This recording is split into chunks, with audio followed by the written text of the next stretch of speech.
पढ़ा है ना।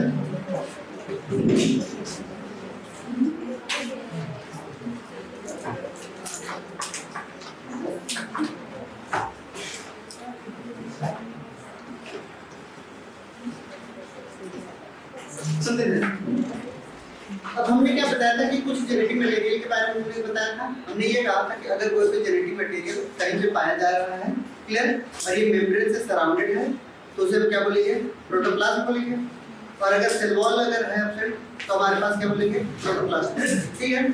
तो हमने ये कहा कि किसी भी सेल से अगर हमने सेल वॉल को हटाया तो उसे हम क्या बोलते हैं? प्रोटोप्लास्ट। फिर उसके बाद हमने किसको हटाया? सेल मेम्ब्रेन को, तो क्या बोला? प्रोटोप्लाज्म।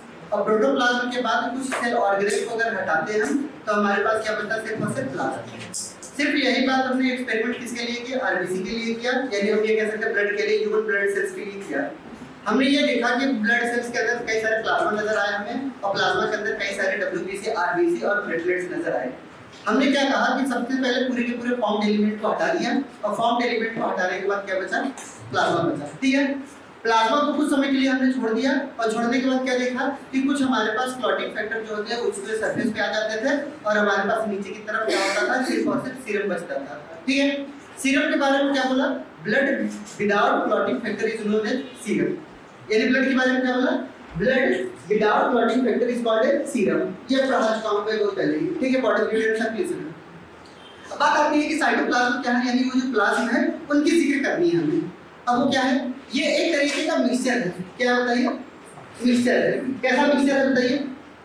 ये एक तरीके का कोलाइडल मिक्सचर है, पॉलीफेजिक मिक्सचर है, हेटेरोजेनस मिक्सचर है। क्लियर? दैट क्वेश्चन में पूछा गया है। यानी हम साइटोप्लाज्म किस तरीके के मिक्सचर देखते हैं? तो सबसे पहला कौन सा मिक्सचर? पॉलीफेजिक। यानी इनमें कई सारे हमारे सेल ऑर्गेनेल, कई सारे मटेरियल आकर के क्या होते हैं कि डिसॉल्व होते हैं, इसलिए पॉलीफेजिक बोला। हेटेरोजेनस क्यों बोला? क्योंकि डिफरेंट टाइप के हमारे पास वहां पे सेल ऑर्गेनेल नजर आ रहे हैं, डिफरेंट टाइप के मटेरियल्स भी आ रहे हैं। क्लियर? कोलाइडल क्यों बोला? कोलाइडल पार्टिकल के बारे में आपको सर पढ़ाएंगे सरफेस केमिस्ट्री में, सुना है ना? कोलाइडल पार्टिकल किसी के कोलाइडल सॉल्यूशन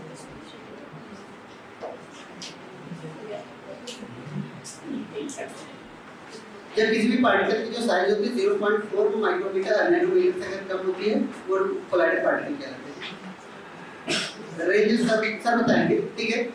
10⁻⁻4 से लेकर 10⁻⁷ तक के रेंज में होती है। क्लियर? उसको हम कोलाइडल, दही हमारा क्या है? कोलाइडल। समझाएगा? यानी ऐसे कोलाइडल सॉल्यूशन होते हैं। यानी हमारे पास लिखेंगे it is a mixture of cytoplasm, it is a mixture of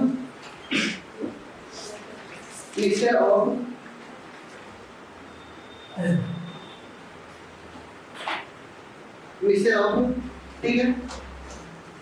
ये किसका मिक्सचर है? ठीक है। नंबर 1 पे क्या लिखेंगे? यह एक तरीके का पॉलीफेजिक मिक्सचर है। कैसा मिक्सचर है? पॉलीफेजिक मिक्सचर है। दूसरा पॉइंट आपसे ये पूछा जाएगा कि ये एक तरीके का कोलाइडल सॉल्यूशन है। क्या पूछा जाएगा? कोलाइडल सॉल्यूशन है। दूसरा पॉइंट हमसे ये पूछा जाएगा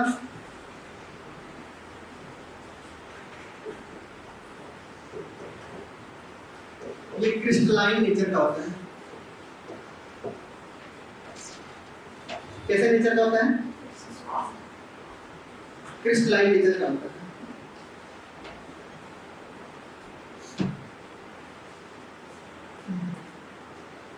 क्लियर? अगर इनमें से भी, ठीक है, अगर इनमें से चौथा ऑप्शन में क्या पूछा जाएगा आपसे? All of the. ठीक है। क्वेश्चन ऐसे पूछे जाएंगे कि cytoplasm is a mixture of polyphasic, colloidal and crystalline nature, all of these. Answer क्या होगा? All of these. अगर इनमें से भी अगर बेस्ट वन चूज करना होगा तो कोलाइडल को मारेंगे। किसको मारेंगे? कोलाइडल नेचर जो होता है बहुत ही मोस्ट इंपोर्टेंट नेचर होता है किसी भी साइटोप्लाज्म। यानी अगर आपसे कोई पूछा जाए कि कुछ और पूछ लिया जाए, जैसे ऑप्शन में पूछ लिया जाए, एक हमने पहला ऑप्शन ये दे दिया, दूसरा ऑप्शन ये दे दिया, तीसरा ये दे दिया, इट इज अ सॉल्यूशन दे दिया। क्या दे दिया? चौथा ऑप्शन सॉल्यूशन। तब किसको आंसर मारेंगे? कोलाइडल। कोलॉइडल नेचर क्या होता है कि किसी भी तरीके के साइटोप्लाज्म के अंदर अगर पाए जा रहे हैं तब हम मानते हैं कि ये सेल्स क्या है, लिविंग स्टेट में है। किस स्टेट में? लिविंग स्टेट में। और अगर किसी भी साइटोप्लाज्म, अगर किसी भी सेल्स को अगर मारना है, कोलॉइडल नेचर डिस्टर्ब कर दो बस। कैसा नेचर? Colloidal nature. एग्जांपल बता दें, जैसे कि घर में पहले दही बनाने के लिए पहले थोड़ा सा कर्ड लेते थे हम लोग, कर्ड डालते थे तो रात भर में दही बन जाती थी, बोले बात सही है। बट दही को बीच में जा करके अगर आधी रात में जा करके अगर हल्का सा ऐसे से हिला दिए, कोलॉइडल नेचर उसका डिस्टर्ब हो जाता है, फिर वो दही बन नहीं पाती, ठीक है, वो दही खराब हो जाती है। देखो बिल्कुल हाँ भाई, लंदन से आया ना तुम लोग, कभी दही नहीं देखे हो, कर्ड बोलते मालिक, कर्ड जानते हो बिल्कुल दही नहीं जानती है लोग, ठीक है। यानी क्या है कि हमारे पास जितने भी ये कर्ड होते हैं, हमारे पास कर्ड ही बोलना पड़ेगा ना, दही तो लोग जानते नहीं। तो यानी क्या है कि हमारे पास ये जितने भी दही होते हैं, हम इनके कोलॉइडल नेचर को क्या किए, डिस्टर्ब किए। कोलॉइडल नेचर को डिस्टर्ब करने की वजह से हमारे पास उसकी जो बैक्टीरिया पाई जाती है, ठीक है, लैक्टोबैसिलस, वो बैक्टीरिया का नेचर डिस्टर्ब हो जाता है, क्लियर, और वो दही बन नहीं पाएगा, क्लियर।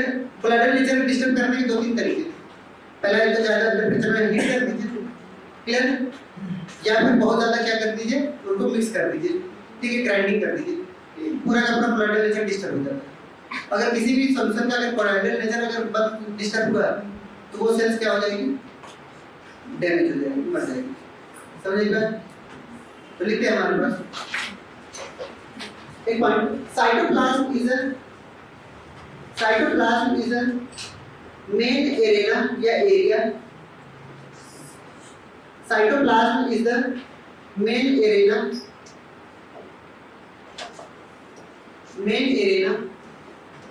एरेना का मतलब एरिया होता है, ठीक है, एरेना का मतलब क्या समझते हैं, area, for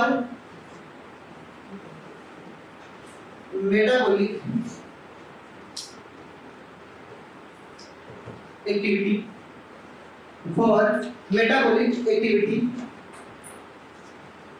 and chemical reaction to maintain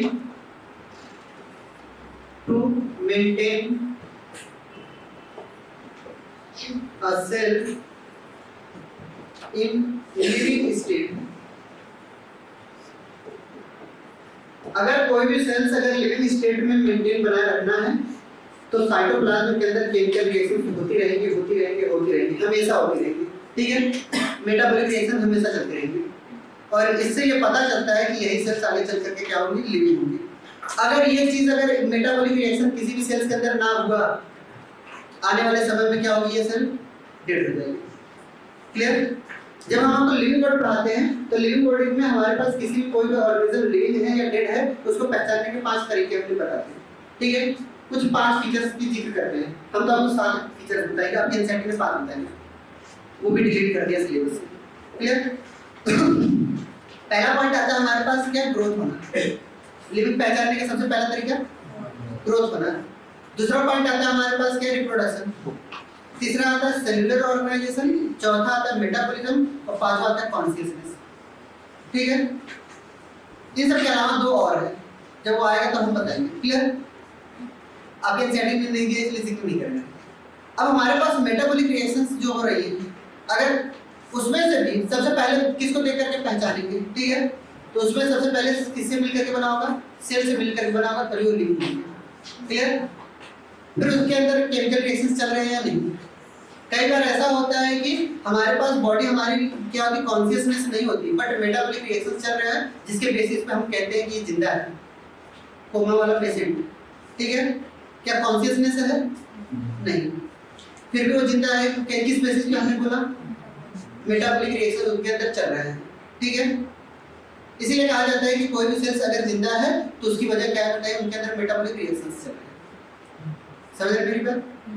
दूसरा पॉइंट आता है कि कोलॉइडल नेचर बहुत ही इंपॉर्टेंट नेचर होता है, ये लिख लेते हैं, किसी भी सेल्स को लिविंग स्टेट में बनाए रखने के लिए, ठीक है। तो नेक्स्ट पॉइंट लिखेंगे, colloidal nature is the most important, colloidal nature is the most important important is due to important due to enzymes and protein occur। यानी ये कोलाइडल नेचर क्यों हुआ? क्योंकि इनके अंदर एंजाइम्स एंड प्रोटीन पाई जाती है। क्लियर? इसको किसने एक्सप्लेन किया था? ठीक है, ये कभी कभी पूछा गया है, एक बार पूछा गया था। This is explained by Hardy and Fisher.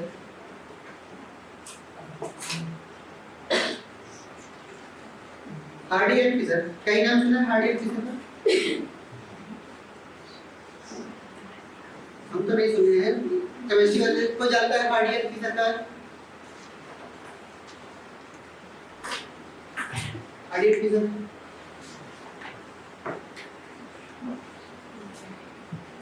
कभी भी आपने प्रोजेक्शन नहीं सुना था कि चेयर लाइक स्ट्रक्चर अगर कहीं पे बन रहे होते हैं सल्फर भी? Hardy projection and Fisher projection, isomerism, माफ करो, ठीक है, गलती हो गई, ठीक है। हाँ, केमिस्ट्री में ही सुने, हम सुने 4 साल 5 साल पहले हम सुने तो भाई अब तो पता नहीं, ठीक है। तुम लोग अभी ताजा पढ़ रहे हो, तुम लोग नहीं सुने हो, ठीक है। ये साइंटिस्ट थे, ठीक है, क्लियर। दूसरा पॉइंट आता है हमारे पास, इसको किसने एक्सप्लेन किया? हार्डी एंड फिशर ने। हमने ये कहा किसी भी सेल्स का अगर कोलाइडल नेचर क्या हो गया, डिस्टर्ब हो गया, तो वो सेल सब जिंदा नहीं रहेगा। तो लिखिए if colloidal nature is disturb,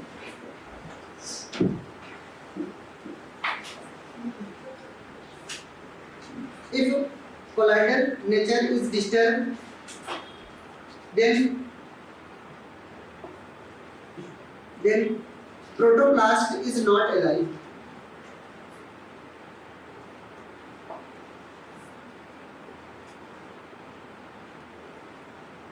protoplast is not alive, ठीक है, जिंदा नहीं रहेगा वो। क्लियर? इसमें किसी को तकलीफ हो तो पूछ लीजिए। आगे बढ़े, चलिए देखते हैं। अब समझते हैं, अगर हम किसी भी कंपोजिशन की बात करते हैं प्रोटोप्लाज्म की, तो प्रोटोप्लाज्म के अंदर क्या दिखेगा? हमें एक लिक्विड पार्ट दिखेगा और उनके अंदर थोड़े छोटे क्या होंगे? पार्टिकल्स नजर आएंगे। जितने भी हमारे पास लिक्विड नजर आते हैं उनको हम सॉल्वेंट मॉलिक्यूल बोलेंगे। क्या बोलेंगे? सॉल्वेंट। और सॉल्वेंट में भी 90% क्या होते हैं? लगभग सब वाटर ही होंगे। क्लियर? बाकी में हमारे पास क्या होता है कि सॉल्यूट होंगे, जिसको हम सस्पेंशन बोलते हैं। आपके एनसीईआरटी में क्या लिखा है? सस्पेंशन। क्लियर? अगर हम किसी भी केमिकल कंपोजिशन की बात करते हैं, या फिर मैं ऐसे सिंपली लिख रहा हूं कंपोजिशन ऑफ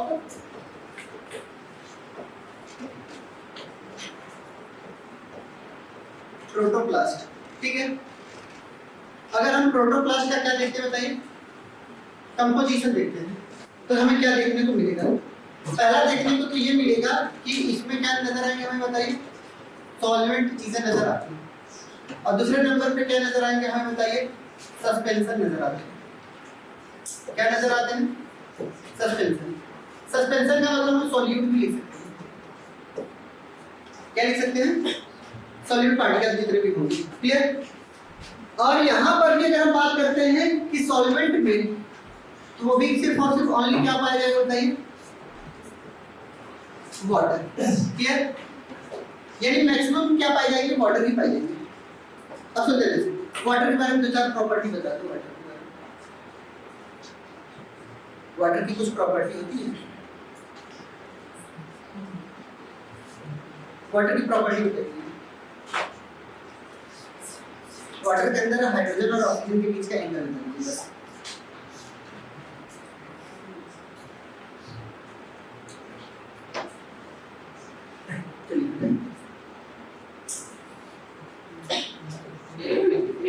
कैसे बात कर रहे हैं? चलो एंगल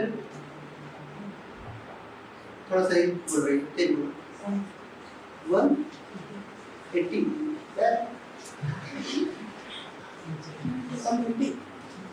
नहीं,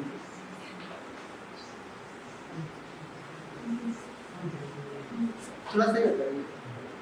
सही है।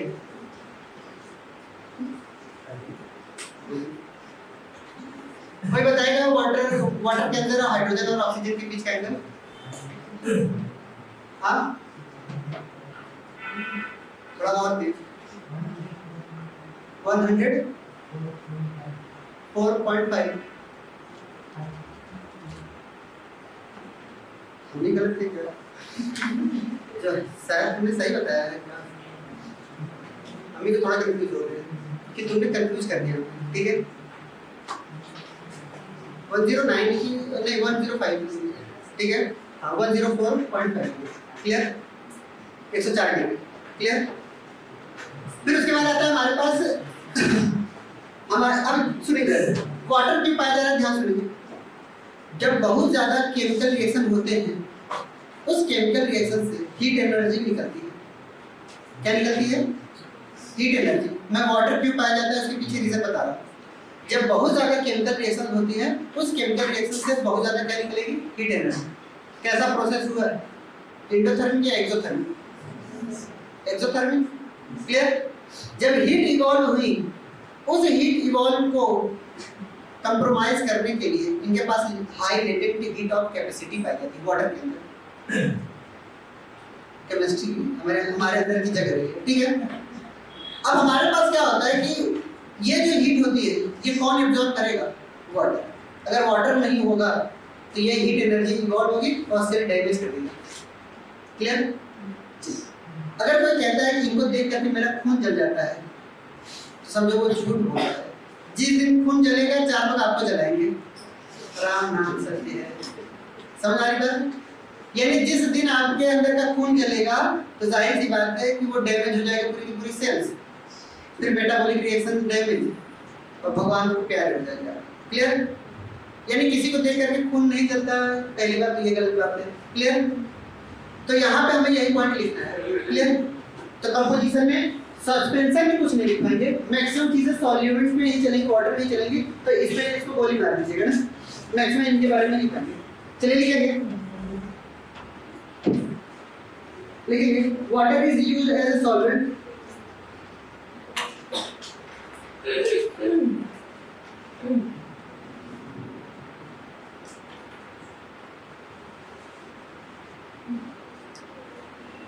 अभी ये लिख रहे हैं, जल्दी करिए।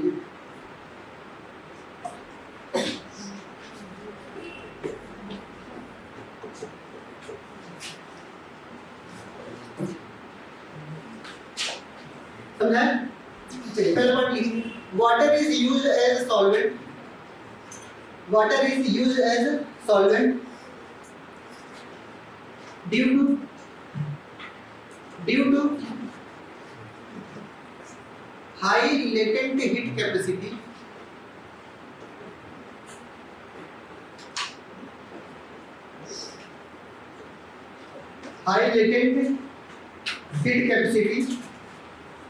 and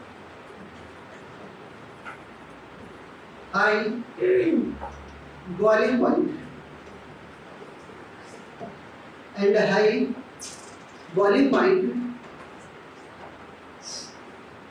water is used as a solvent due to high latent heat of capacity and high boiling point to absorb metabolic heat and system will not boil, और सिस्टम को बॉयल नहीं होने देगा, क्लियर? इतनी बात समझ आई? यानी वाटर क्यों पाया जाता है तो महापुरुष का पता चल गया होगा ना। यानी जितना भी मेटाबॉलिक रिएक्शंस चल रहे होते हैं उनके द्वारा निकलने वाली हीट को ये एब्जॉर्ब करता है और सिस्टम को बॉयल होने से बचा देता है, क्लियर? सर यही वजह है कि हमारे अंदर हमेशा हम लोग कहते हैं कि पानी का इंटेक बराबर रहना चाहिए, ठीक है? बार बार इसीलिए लोग कहते हैं पानी हमेशा पीजिए, और हम लोग हमेशा तो पीते ही, ठीक है? बहुत ज्यादा रीजन होता है कि नहीं? दूसरा पॉइंट आता है हमारे पास क्या?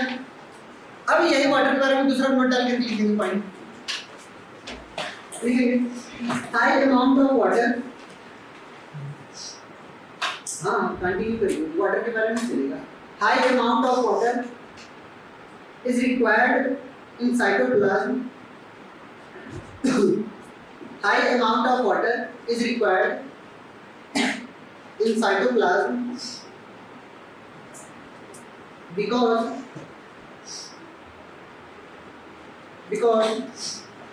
अब बताइए वाटर की क्यों जरूरत पड़ती है? क्योंकि किसी भी तरीके की केमिकल रिएक्शंस होने के लिए या एंजाइम्स को अगर वो वर्क करती है तो वो ड्राई प्लेसेस पे कभी भी वर्क नहीं करेगी, ठीक है? उसको हाइड्रेटेड मीडियम चाहिए because enzymes work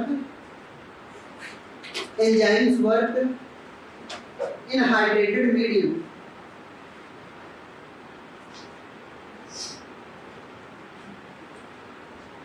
in hydrated medium. Clear?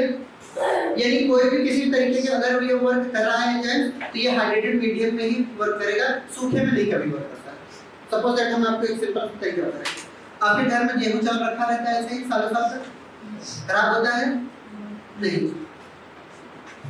थोड़ा सा छिड़कानी करना है तो आराम से पानी डाल दीजिए थोड़ा सा, ठीक है? पूरा का पूरा सड़ जाएगा, पूरा सीड्स, ठीक है? जो गेहूं होते हैं या चावल के, या फिर ऐसी जगहों पे रखे जाते हैं ये सीड्स गेहूं के चावल के जहाँ पे एकदम ड्राई प्लेसेस हो. इवन यहाँ तक कि नमी वाले प्लेस पे भी नहीं रखे जाते. क्लियर? यानी घर में ऐसी जगहों पे सीड रखेंगे जहाँ पे हमेशा सूखा रहे, दीवार पे सीलन ना हो, जमीन पे सीलन ना हो किसी भी तरीके की, ठीक है? अगर नमी आएगी तो जाहिर सी बात है वो सीड धीरे धीरे खराब हो जाती है, वाटर इनके अंदर इंटेक कर जाएगा. और वाटर अगर डिफ्यूजर के थ्रू भी इंटर किया तो समझ लीजिएगा कि अंदर तो चला गया ना सेल्स के, और फिर वो अपना केमिकल रिएक्शन दिखाना स्टार्ट करता है और धीरे धीरे खराब हो जाता है. शायद यही वजह है कि गेहूं चावल अगर हमारे घरों में रखा रहता है वो खराब नहीं होता है. जैसे एक बार खाना बना लेते हैं वही चावल का पानी डाल करके, चावल को बॉयल चावल को कितने देर तक रख सकते हैं? ज़्यादा एक दिन तक, एक रात तक, ठीक है? 2 दिन में तक तो सड़ ही जाएगा, ठीक है? यदि ज़्यादा ज़्यादा अगर शाम को बना हुआ है सुबह तक भी रख सकते हैं ठंडी दिनों में. क्लियर? गर्मी के दिन में तो ये भी खराब हो जाते हैं. क्लियर? यही वजह है. हाइड्रेटेड मीडियम में एंजाइम्स उनके क्या हो जाते हैं? एक्टिव हो जाते हैं और तुरंत केमिकल रिएक्शन स्टार्ट कर देते हैं. क्लियर? खत्म होता है हमारा साइटोप्लाज्म. क्लियर? नेक्स्ट आपके आए हमारे पास हेडिंग, एक सुंदर सी हेडिंग करते हैं endomembrane system. Endomembrane system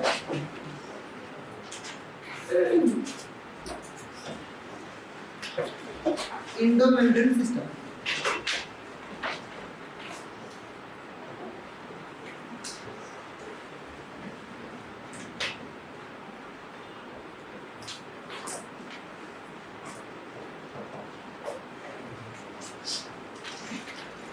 endomembrane system. सुनिए कैसे आप 2000 से पहले के अगर क्वेश्चन लगाओगे तो कई सारे साइंटिस्ट के नाम भी पूछे जाते हैं कि प्रोटोप्लाज्म किसने दिया था, टर्म किसने दिया था, ठीक है? मैं एक भी चीज लिखवा नहीं रहा हूँ, पता सब है, बट आपके काम की कोई चीज नहीं है, ठीक है? साइंटिस्ट के नाम पर जहाँ जहाँ साइंटिस्ट के नाम आएंगे मैं वही बताऊंगा. मुझे पता होने के बावजूद भी मैं उसको छोड़ दूंगा, इग्नोर करूंगा. क्लियर? क्योंकि क्या है वो हमारे किसी काम का नहीं है, तो मैं दुनिया भर का पढ़ा करके कोई फायदा लेना नहीं चाहता. क्लियर? वैसे भी बहुत बर्डन है आपके ऊपर फिजिक्स केमिस्ट्री का भी, बायोलॉजी अलग से डाल करके बाद में वजह नहीं बन जाता है ना कि सर ने ऐसा कर दिया था इसलिए मेरी फिजिक्स केमिस्ट्री खराब हो गई. क्लियर? तो सुनते हैं फिजिक्स में और केमिस्ट्री में अलग अलग चीजें होती हैं, बायो की बात अलग है, ठीक है? हम आपको सिर्फ और सिर्फ उतना ही टर्म बता रहे हैं जितना साइंटिस्ट की जरूरत है. क्लियर? तो सुनते हैं हमारे पास एंडोमेम्ब्रेन सिस्टम की बात करेंगे तो किसे कहते हैं? ऐसे मोबाइल बंद करिए, बंद कर दो मोबाइल का. तो हमारे पास क्या आता है? हमारे एंडोमेम्ब्रेन सिस्टम किसे कहते हैं? ये जो एंडोमेम्ब्रेन सिस्टम है वो एक साइंटिस्ट थे डी रॉबर्टिस. साइंटिस्ट का नाम क्या था? डी रॉबर्टिस. और जो पढ़ रहे हो तुम लोग नोट्स सब इन्हीं की बुक से पढ़ रहे हो. क्लियर? भले तेरे टीचर कमा रहा है लेकिन फॉरेन ऑथर से पढ़ा रहा है. क्लियर? एनसीईआरटी की मैक्सिमम बुक इन्हीं से लिखी गई है, दोनों, फर्स्ट पार्ट और सेकंड पार्ट. क्लियर? ये फादर ऑफ साइकोलॉजी है डी रॉबर्टिस. क्लियर? जब आप ग्रेजुएशन करते हैं तो इन बुक आपको रिकमेंड की जाती है पढ़ने के लिए. पूरी पूरी सेल बायोलॉजी इन्होंने क्लियर, पूरा का पूरा cell, unit of life, cell cycle, cell division, genetics, biomolecule और पूरा पूरा बायोटेक्नोलॉजी। ये जितने भी चैप्टर हम पढ़ाएंगे इन्हीं के बुक से पढ़ाते हैं। क्लियर, एनसीईआरटी से मैच करें चाहे ना करें, लेकिन इनसे मैच करें क्योंकि एनसीईआरटी की बुक भी यहीं से लिखी गई है। क्लियर, तो सुनिए ध्यान से। डी रॉबर्ट्स ने एक बात बताई, उन्होंने क्या कहा कि हमारे सेल के अंदर कई सारे सेल ऑर्गेनेल हैं और हर एक सेल ऑर्गेनेल क्या करते हैं, कुछ सेल ऑर्गेनेल अपना अपना एक स्पेसिफिक फंक्शन करते हैं और कुछ सेल्स क्या करते हैं, कंबाइंड होकर के काम करते हैं। जैसे कई बार ऐसा होता है कि हम लोग आपस में एक ग्रुप बना लेते हैं और वो ग्रुप जैसे प्रोजेक्ट वगैरह हुआ किसी तरीके का, तो सब लोग मिल बांट करके करते हैं ना, हमारा काम ये, हमारा काम ये, हमारा काम ये। सेम यही बात इन्होंने भी बोली।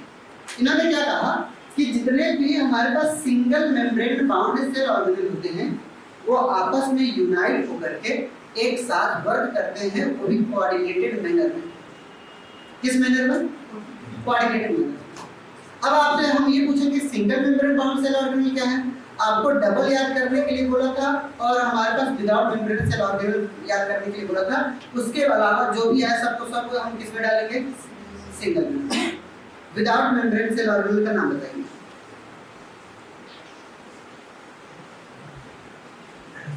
विदाउट मेम्ब्रेन सेल ऑर्गेनेल का नाम?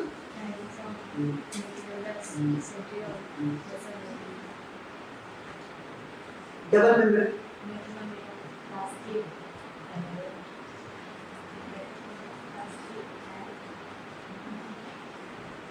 पिताजी को ही भूल गए। न्यूक्लियस, ठीक है। यानी हमारे पास क्या है, सबसे पहले कुछ बातें याद दिलाते हैं आपको। जैसे हमने आपको कहा था कि ये डबल मेम्ब्रेन वाले को और विदाउट वाले को, विदाउट मेम्ब्रेन, ठीक है, और यहाँ पे कैसे मेम्ब्रेन? Single membrane. आपको लिस्ट बनाने के लिए बोला था, ठीक है। डबल वाले में हमारे पास कौन कौन से बताइए? एक हमारे पास माइटोकॉन्ड्रिया, क्लियर, एक हमारे पास क्लोरोप्लास्ट या प्लास्टिड बोलते हैं, और एक हमारे पास क्लियर। अब हमारे पास इनकी बात कर लेते हैं। तो डबल विदाउट मेम्ब्रेन में चार होता है। नंबर 1 पे कौन? राइबोसोम, दूसरे नंबर पे सेंट्रियोल, तीसरे नंबर पे बेसल बॉडी, चौथे नंबर पे न्यूक्लियस। क्लियर? इनको छोड़ करके आपको केवल इतना ही याद रखना था, बाकी सब के सब किस में डाल दीजिए आप। चलिए डालना स्टार्ट करिए। ये endoplasmic reticulum, Golgi body, vacuole, lysosomes और पेरोक्सिसोम्स। क्लियर? और कौन से? और क्या बचा है? बस सीलिया, फ्लैजिला, ठीक है, माइक्रोबॉडी, सब के सब ना। माइक्रोबॉडीज में स्पिरोसोम्स, डिक्टियोसोम्स ये सब आ जाएंगे। क्लियर? ये सब के सब किसमें डाल देंगे हम? Single membrane. तो हमने ये कहा कि हमारे पास जितने भी single membrane bound cell organelle हैं, क्या बोला? Single membrane bound cell organelle unite होकर के एक साथ फंक्शन करते हैं, वो भी कोऑर्डिनेटेड मैनर में। This is called as endomembrane system. इसी को क्या बोलते हैं? Endomembrane system. जैसे हम आपको समझा रहे हैं, इधर देखिएगा,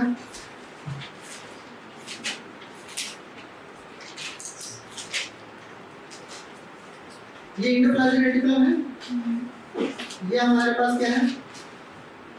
न्यूक्लियस था, ये हमारे पास न्यूक्लियस था। क्लियर? इनके जेनेटिक मटेरियल डीएनए से क्या बना? आरएनए। आरएनए बाहर आएगा और आरएनए से क्या बनेगा बताइए? प्रोटीन। ठीक है, ये प्रोटीन बनाया कौन? एंडोप्लाज्मिक रेटिकुलम, क्यों? क्योंकि इसी एंडोप्लाज्मिक रेटिकुलम के ऊपर क्या आती है, राइबोसोम्स आकर के जुड़ जाती है। ठीक है, तो यानी यहाँ पे प्रोटीन बना, कौन बनाया? आर, फिर उसके बाद कौन बनाया? SER, फिर इनके चारों तरफ से क्या लगे होंगे बताइए? Golgi body. यही प्रोटीन की पैकेजिंग कौन करता है? हमारा गोल्गी बॉडी। वो आगे चल करके गोल्गी बॉडी इनके आसपास, इनके पास क्या होते हैं? पैकेट्स के फॉर्म में वेसिकल्स देता है। ठीक है, तो यानी वेसिकल्स भी एक तरीके का कैसा होगा? समझेगा? फिर ये वेसिकल्स के पास जाएगा और ये अलग अलग जगह पे जाएगा। ठीक है, जिस ऑर्डर को देना होगा ये देगा, लाइसोसोम्स को देना होगा लाइसोसोम्स को देगा, अलग अलग जगह पे देगा। क्लियर? क्या कोऑर्डिनेटेड मैनर में फंक्शन दिखा क्या इनका? क्लियर? बना कहीं और, पैकेजिंग कहीं हुआ और, जा रहा डायरेक्टर हो रहा है कहीं और।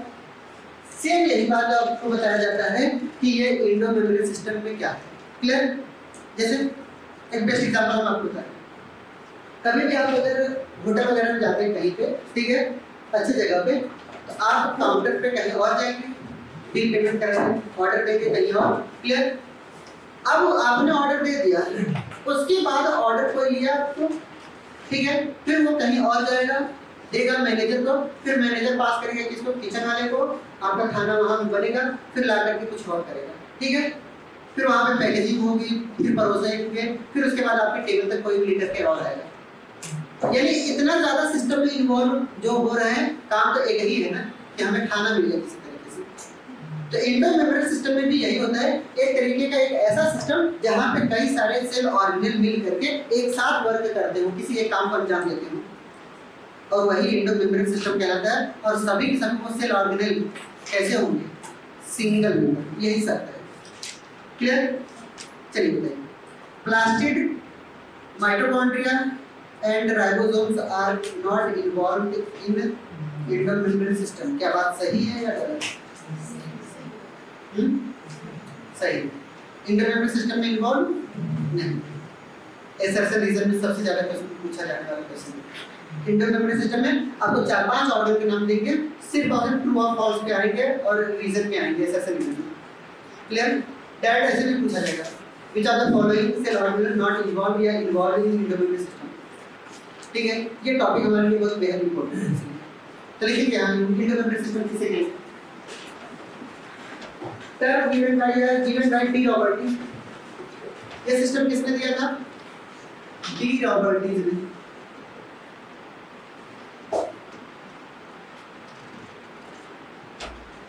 Given by De रॉबर्टीज।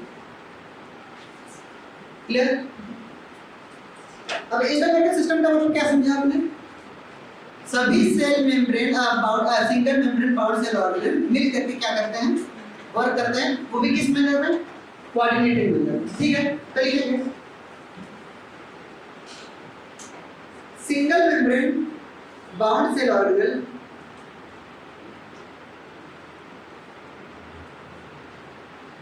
Single membrane bound cell organelle, ठीक है, unite together and having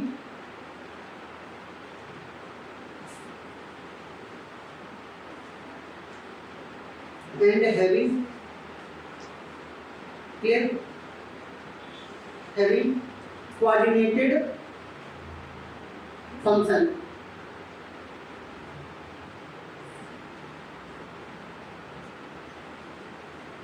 clear? इतनी बात समझ में? चलिए, दो बातें नोट डाल करके दिमाग में लिखिए।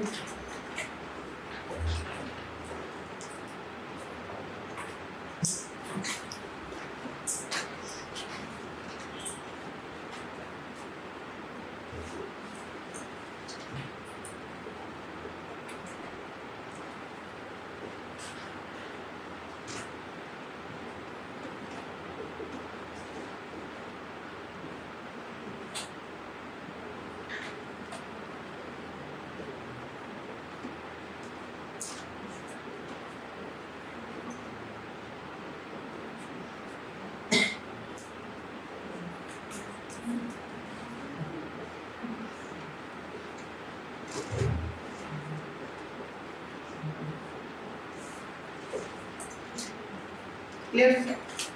हमने बताया है कि हमारे पास ribosomes, microtubule, centriole and nucleolus are not involved in endomembrane system. ठीक है, क्या ये बात सही है? Due to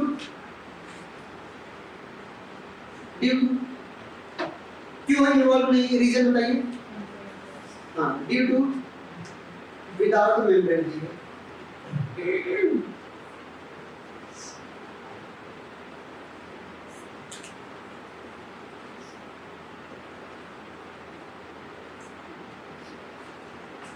Due to without the membrane cell organelle. Clear?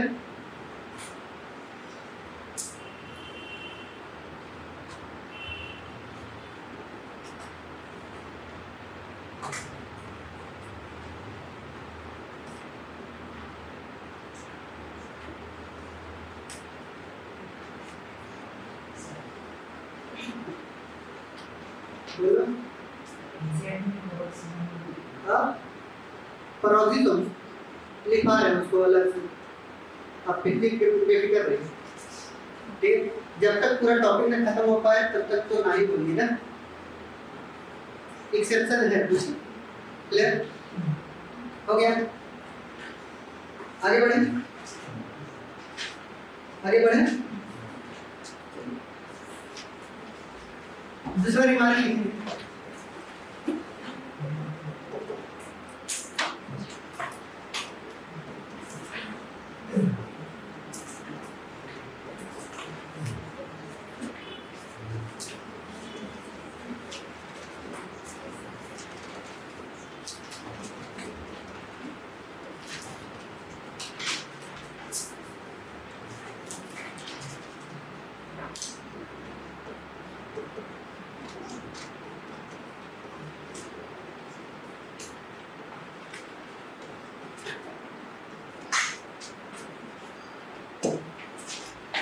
क्या ये बात सही है?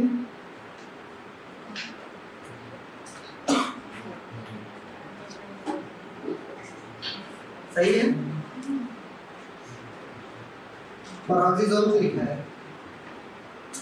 सही है? रीजन बताओ फिर क्यों सही है? ड्यू टू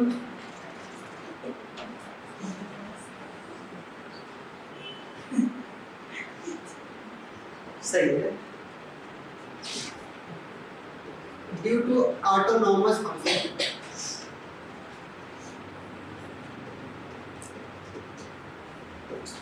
ये कहाँ पढ़ लिए?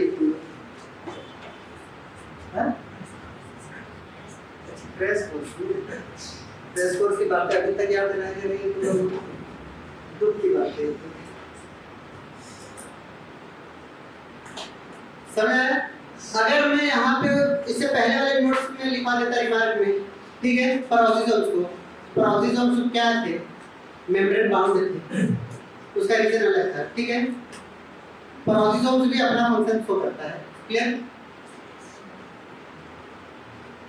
माइटोकॉन्ड्रियल क्लोरोप्लास्ट में peroxisomes are never involved in endomembrane system due to autonomous function. Clear?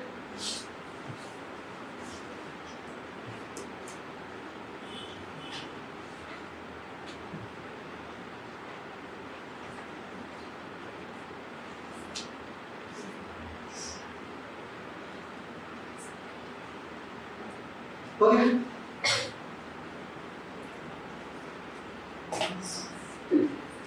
एक दो बातें और लिख लेते हैं, then सेकंड बातें होगी क्या एंडोमेम्ब्रेन सिस्टम खत्म हो गया क्या? प्रैक्टिकल चला रहे हैं एंडोमेम्ब्रेन सिस्टम। क्लियर? कह रहा है कि अगर हम सेल मेम्ब्रेन बाउंड ऑर्गेनल को देखेंगे तो अलग-अलग जगह पर उनके अलग-अलग फंक्शन भी होते हैं, और ये एक साथ अगर वर्क करते हैं तो उसको हम क्या किसमें इंक्लूड करते हैं?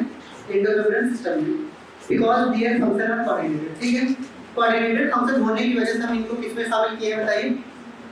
एंडोमेम्ब्रेन सिस्टम में। डायरेक्ट पूछा जाता है कोऑर्डिनेटेड इन मैनर में अगर वर्क कर रहे हैं तभी याद रखना है, डबल मेम्ब्रेन, सिंगल मेम्ब्रेन और ये सब नहीं याद रखना। ठीक है, हम जनरली बताए हैं कि इसमें सिंगल मेम्ब्रेन वाले इन्वॉल्व हैं। क्लियर? कह रहा है कि the endoplasmic reticulum include endoplasmic reticulum, Golgi complex, lysosomes and vacuole. ठीक है, एंडोमेम्ब्रेन सिस्टम में चार ही लोगों को इंक्लूड किया है। किसको किसको बताइए? एंडोप्लाज्मिक रेटिकुलम को, गोल्गी बॉडी को, लाइसोसोम्स और वैक्यूल। क्लियर? फिर कह रहा है कि function of mitochondria chloroplast and peroxisomes are not coordinated. ठीक है, कोऑर्डिनेटेड का मतलब क्या है, ये अपने नाम से ही अपने आप से ही क्या करते हैं, कोऑर्डिनेटेड मैनर में काम नहीं कर रहे हैं बट ऑटोनॉमस फंक्शन शो कर रहे हैं।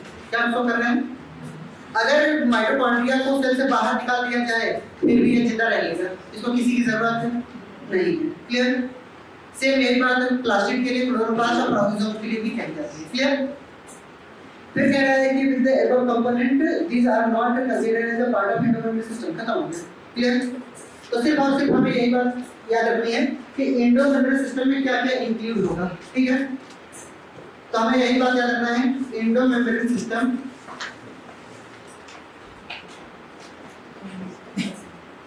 इंक्लूड किसको किसको बताइए, एंडोप्लाज्मिक रेटिकुलम, दूसरा किसको, गोल्गी बॉडी, तीसरा किसको, लाइसोसोम, चौथा वेक्टर। ठीक है, यही चार लोग इन्वॉल्व हैं।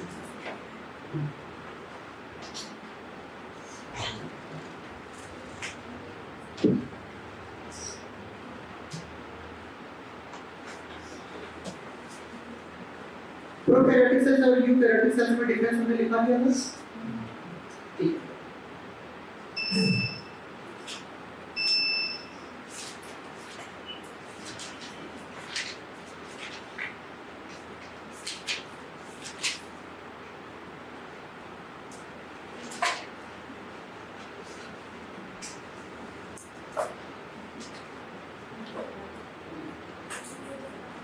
हो गया। ये सीरीज क्या है, मेरी आगे एंडोप्लाज्मिक रेटिकुलम। तेरी हो गई मेरे पास एंडोप्लाज्मिक रेटिकुलम।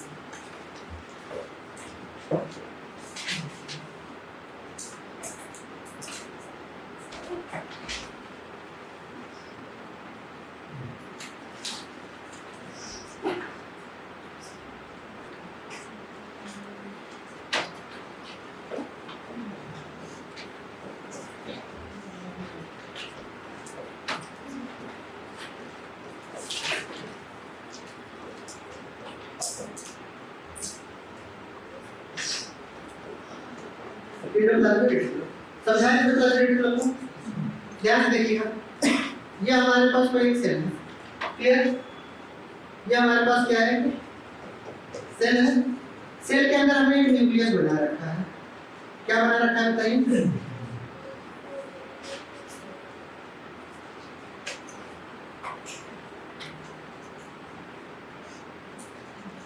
क्लियर, ये न्यूक्लियस बना रखा है। इनके अंदर जेनेटिक मटेरियल कुछ इस तरीके की। क्लियर, यही जो पार्ट हमें आपको नजर आया है, यही हमारा कौन सा पार्ट है बताइए, एंडोप्लाज्मिक रेटिकुलम। क्या बहुत ज्यादा फोल्डेड स्ट्रक्चर दिख रहा है आपको, क्या न्यूक्लियर डेवलप से बनता हुआ नजर आ रहा है, जो जैसा नजर आ रहा है वैसे यहाँ पे आ रहा है।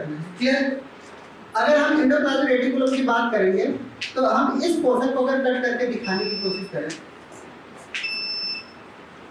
क्लियर, अगर हम इस पोर्शन को कट करके दिखाने की कोशिश करें तो कैसा नजर आएगा। ठीक है, तो ध्यान से देखेंगे, इस पोर्शन को अगर हम कट करके दिखाएंगे तो कुछ इस तरीके की फोल्डिंग नजर आ रही है।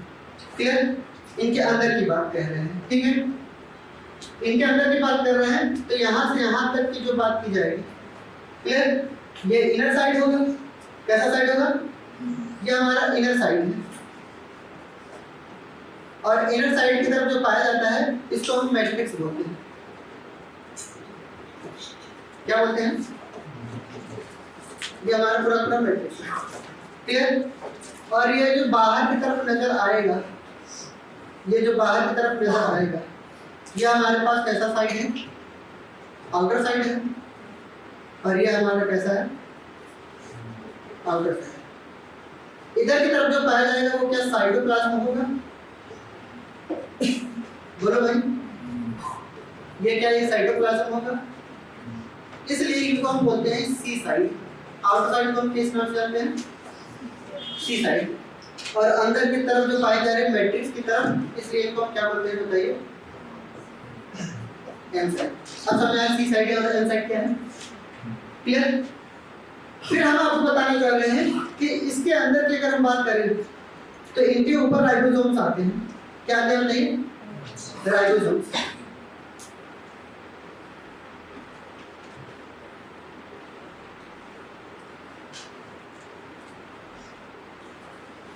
आपको क्या लगता है राइबोसोम्स कहाँ होगा? मैट्रिक्स की तरफ या साइटोप्लाज्म की तरफ? साइटोप्लाज्म। इन राइबोसोम्स कहाँ पाए जा रहे हैं? इनसाइड द एंडोप्लाज्मिक रेटिकुलम या आउटसाइड द? इन आरईआर या फिर हम कह सकते हैं ऑन आरईआर।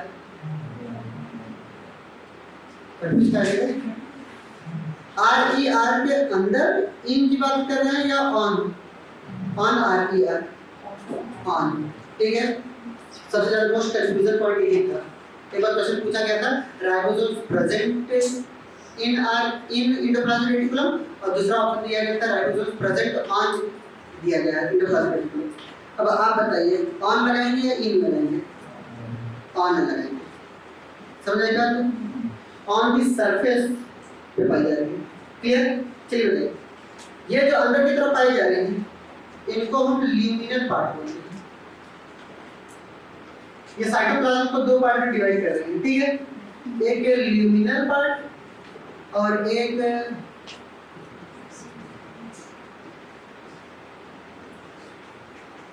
आपको समझ में आ गया ल्यूमिनल और एक्स्ट्रा ल्यूमिनल?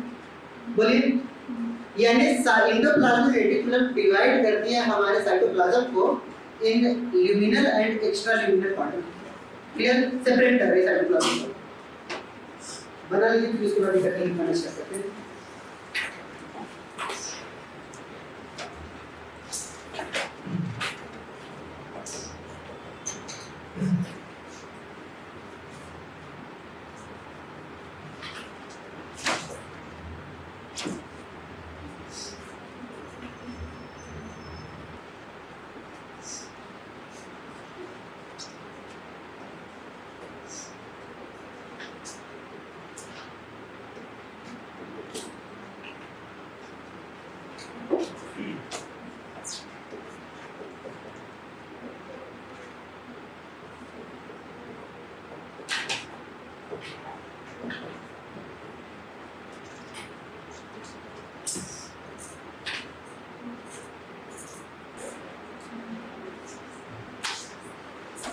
हो गया? एक बार फिर से समझते हैं।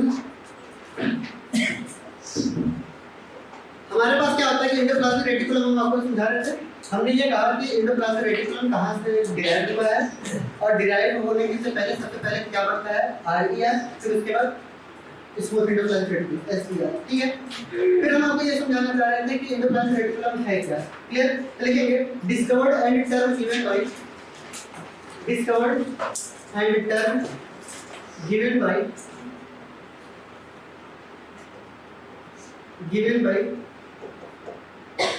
Porter, PORTER।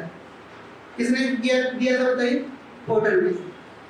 जितने भी साइंटिस्ट के नाम बोले जा रहे हैं वही इंपोर्टेंट है हमारे लिए। क्लियर? 1942 स्टार लगा है, यानी मतलब क्या समझेंगे? नोबेल प्राइज वाले देंगे।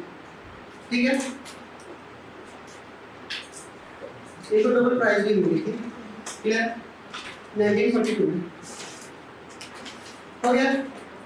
दूसरा पॉइंट आता है हमारे पास एंडोप्लाज्मिक रेटिकुलम अब बनाया कैसे है, बनते कैसे हैं, यहाँ पे सुनिए। ठीक है? तो लिखेंगे endoplasmic reticulum is a single membrane, endoplasmic reticulum is a single membrane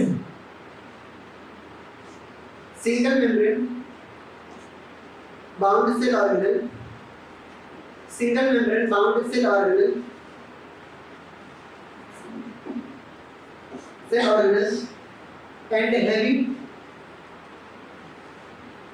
and having about 50%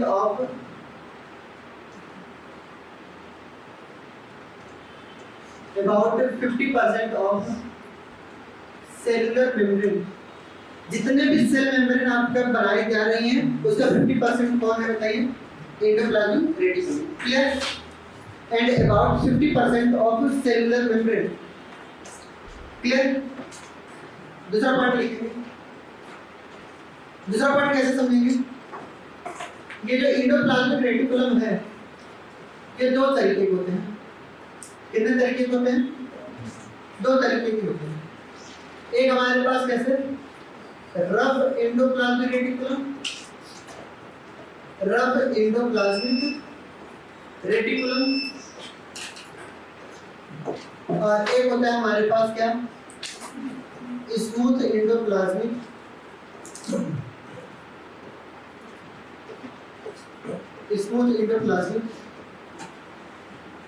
reticulum.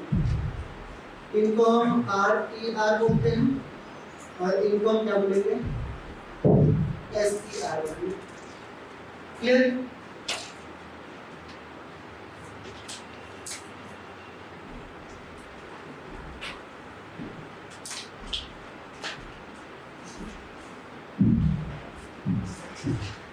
Clear?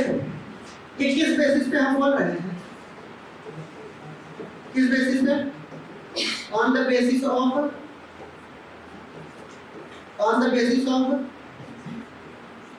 presence of ribosome. ठीक है, चलिए बताइए राइबोसोम किसके अंदर प्रेजेंट होंगे बताइए? यहाँ पे राइबोसोम्स प्रेजेंट होंगे, इसलिए इनका अपीयरेंस कैसा होता है? Rough appearance. ठीक है, और इनका अपीयरेंस कैसा होता है? स्मूथ होता है। क्यों? क्योंकि राइबोसोम्स इनके पास क्या होते हैं? अपसेल। क्लियर? सबसे पहले हेडिंग हो गया हमारे पास RER, रफ एंडोप्लाज्मिक रेटिकुलम। सबसे पहले हेडिंग क्या हो गया हमारे पास? Rough endoplasmic reticulum RER। Clear? अब RER के बारे में लिखेंगे। सुनेंगे RER क्या है? जो राइबोसोम्स होंगे, राइबोसोम्स होंगे वो कहाँ पे प्रेजेंट होंगे? प्रेजेंट ऑलवेज कहाँ पे बताइए? Always on endoplasmic reticulum. ठीक है, बट नेवर इन एंडोप्लाज्मिक। पूरी बात सही है? यानी कभी भी हमारे पास कहाँ पे? सरफेस पे पाया जा रहा है, ऑन की बात हो रही है। ठीक है, और यहाँ पे किसकी बात हो रही है? इन की। तो कभी भी इन के अंदर नहीं पाए जाएंगे, ऑन के पाए जाएंगे। पूरी बात सही है? सरफेस पे हमेशा पाए जाएंगे। ठीक है, जब हम आपको राइबोसोम पढ़ाएंगे तो दो तीन तरीके के राइबोसोम आपको पढ़ाएंगे। ठीक है, इसीलिए सेल कहते हैं विदिन ऑर्गेनल, विदिन ऑर्गेनल बोला जाता है राइबोसोम। ये ऑर्गेनल के भी बीच में अंदर पाए जाते हैं। ठीक है, पहला पॉइंट राइबोसोम्स के बारे में ये लिखेंगे, रफ एंडोप्लाज्मिक रेटिकुलम के बारे में। राइबोसोम्स कहाँ पे प्रेजेंट होते हैं बताइए? कहाँ पे प्रेजेंट है? सरफेस पे प्रेजेंट है। ठीक है, दूसरा पॉइंट समझिए। और जो राइबोसोम्स होते हैं इनकी बात हो गई हो, तो एंडोप्लाज्मिक रेटिकुलम के दौरान ये बनता कहाँ से है? न्यूक्लियर इनवलप से। याद आ रही है? यानी एक तरीके की ये हाई फोल्डेड स्ट्रक्चर है और ये बहुत ही रेटिकुलेट स्ट्रक्चर है। रेटिकुलेट का मतलब क्या समझेंगे? ये ऐसा स्ट्रक्चर को हम रेटिकुलेट स्ट्रक्चर बोलते हैं। ऐसे स्ट्रक्चर को क्या बोलते हैं? Reticulate structure. ठीक है, which is derived from the nuclear envelope. कहाँ से डिराइव हुआ बताइए? अब हमें बताइए आउटर न्यूक्लियर इनवलप या इनर न्यूक्लियर इनवलप? आउटर से जो बना है। ठीक है, तो ये डिराइव कहाँ हुआ है? Outer membrane of the nuclear membrane. और जब डिराइव होता है तो सबसे पहले RER बनता है, फिर उसके बाद SER बनता है। क्लियर? लिखेंगे it is a reticulate structure. It is a reticulate structure, reticulate structure which is derived from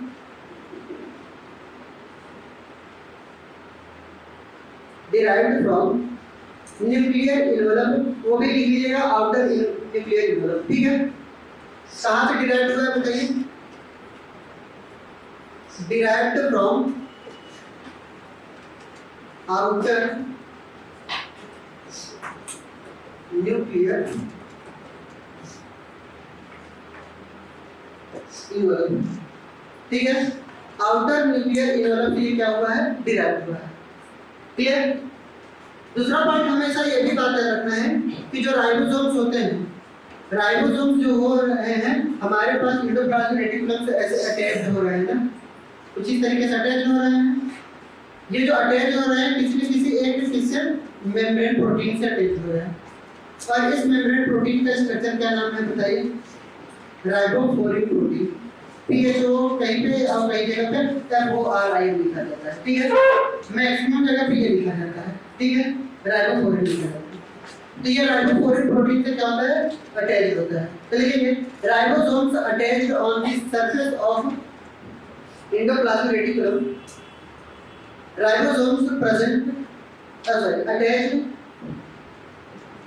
ribosomes attached on the surface of endoplasmic reticulum with the help of ribofluorin protein. Note डाल करके RER is most abundant. RER is most abundant in young cell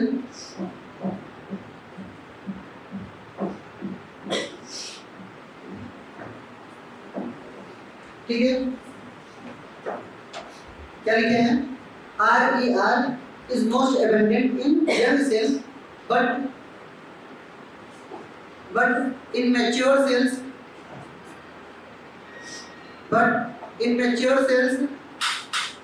कौन सबसे ज्यादा? नहीं, but in mature cells it depends on function, ठीक है। It depends on function, किस तरीके का फंक्शन है उसका, उस बेसिस पे हम इसको करेंगे। बताइए, बात सही है? यानी मैच्योर होने के बाद उनका फंक्शन क्या है तब वो डिपेंड करता है RER ज्यादा होगा कि SER होगा। समझे मेरी बात? हाँ। सेकेंड पॉइंट हम आपको ये दिखाना चाह रहे हैं कि न्यूक्लियस के नजदीक कौन सबसे ज्यादा पाया जाएगा? RER, बोलिए, न्यूक्लियस के नजदीक कौन होगा? RER, और न्यूक्लियस से दूर कौन होगा? SER, ठीक है। तो लिखेंगे नोट डाल करके near the nucleus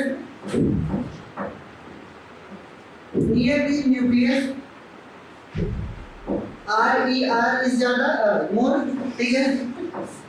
near the nucleus RER is more, clear. And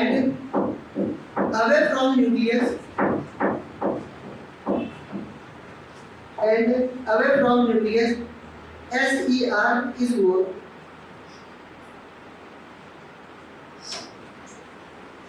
clear। दूसरा पॉइंट हम आपको क्या समझाने जा रहे हैं कि किसी भी तरीके की सेल को या साइटोप्लाज्म को एंडोप्लाज्मिक रेटिकुलम दो पार्ट में डिवाइड करती है ना, ल्यूमिनल और एक्स्ट्रा ल्यूमिनल में डिवाइड करते हैं, क्लियर। इसको सबसे लास्ट में लिखा देंगे, पहले RER के फंक्शन लिख लेते हैं, है ना। चलिए करते हैं function of RER, function of RER।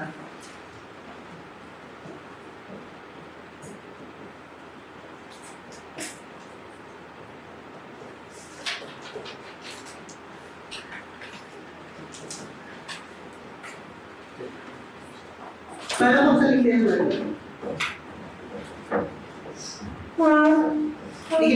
Main side of protein synthesis, main side of protein synthesis and enzyme synthesis.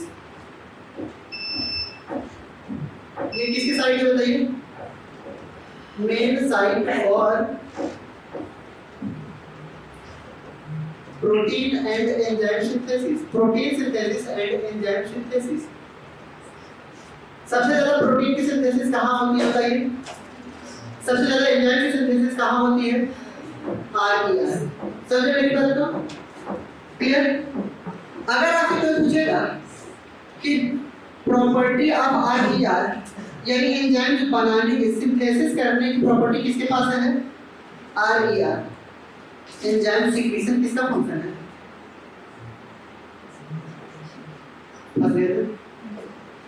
Question लिखेंगे, नोट डाल कर लिखेंगे। क्लियर? नोट डाल करके बात लिखेंगे रिमार्क में।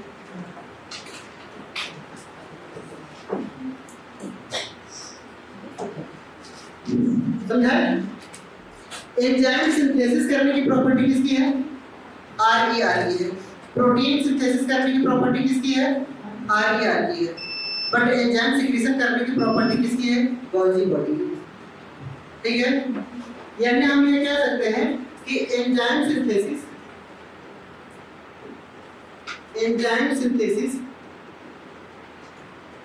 is a property of RER। किसकी प्रॉपर्टी है? RER की।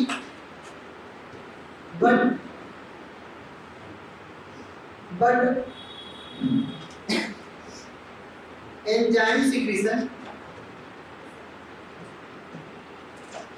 secretion is property of, इसकी प्रॉपर्टी है बताइए?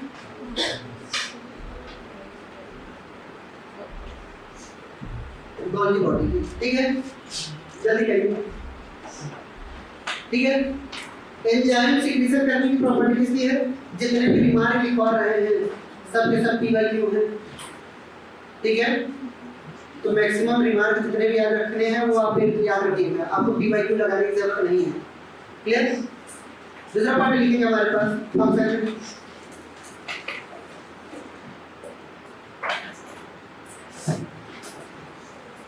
Synthesis of nuclear envelope after cell division. दूसरा फंक्शन लिखेंगे इनका दूसरा फंक्शन क्या होता है? Synthesis of nuclear envelope after cell division. Cell division के बाद अगर न्यूक्लियर एनवलप बनाना होगा तो कौन बनाएगा? RER बनाता है। ठीक है, देख रहे हो? गजब का रूल है, पहले आप हमें बनाइए फिर हम आपको बनाएंगे। क्लियर? यानी बनता कहाँ से है? न्यूक्लियर एनवलप से। बनाता किसको है? न्यूक्लियर एनवलप को। समझ रहे हैं मेरी बात? क्लियर? यानी ये तो ऐसा हो गया, पहले हम आपको बनाए फिर आप हमें बनाइए। क्लियर? टीचर स्टूडेंट का रिलेशन है ना, पहले आप हमें धनी बनाइए फिर हम आपको धनी बनाएंगे, अमीर बनाएंगे। अरे पहले तुम लोग बनाते हो, मैं अमीर हूँ, नहीं बनाते, हम तो पैसा ही नहीं लेते जिसको बनाते हैं उसको ना। तो हमारे पास क्या है कि यही बात कह जा रही है कि हमारे पास न्यूक्लियर एनवलप बनाता कौन है बताइए? RER। और न्यूक्लियर एनवलप से बनता क्या? RER। क्लियर? नेक्स्ट फंक्शन लिखेंगे हमारे पास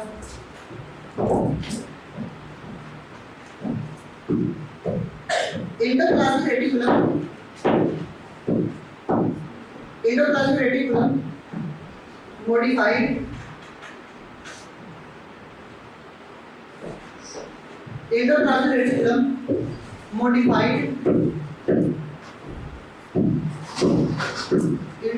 रेटिकुलम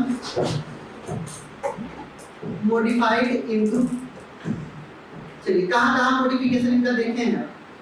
कभी आपने ये सुना है मिसेस ग्रेन्यूल? अरे बोलिए, ये भी एक तरीके का क्या है?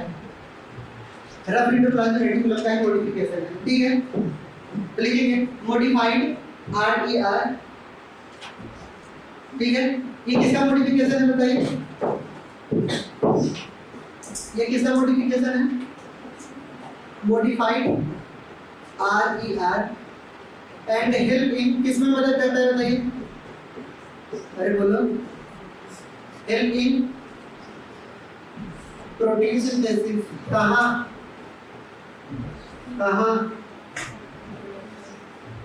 नर्व सिस्टम, ठीक है।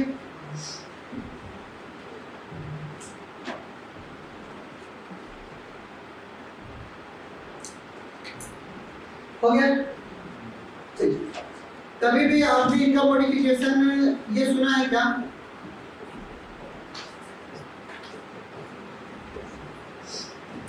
सार्कोप्लाज्मिक रेटिकुलम के बारे में सुना है? बोलिए। ये भी मॉडिफाइड होता है, ये किस में मदद करता है बताइए? Help me.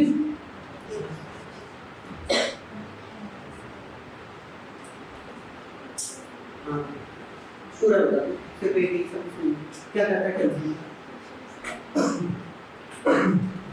Help in storage and metabolism of calcium ion, ठीक है। कॉन्ट्रैक्शन कोई और कराता है, ठीक है।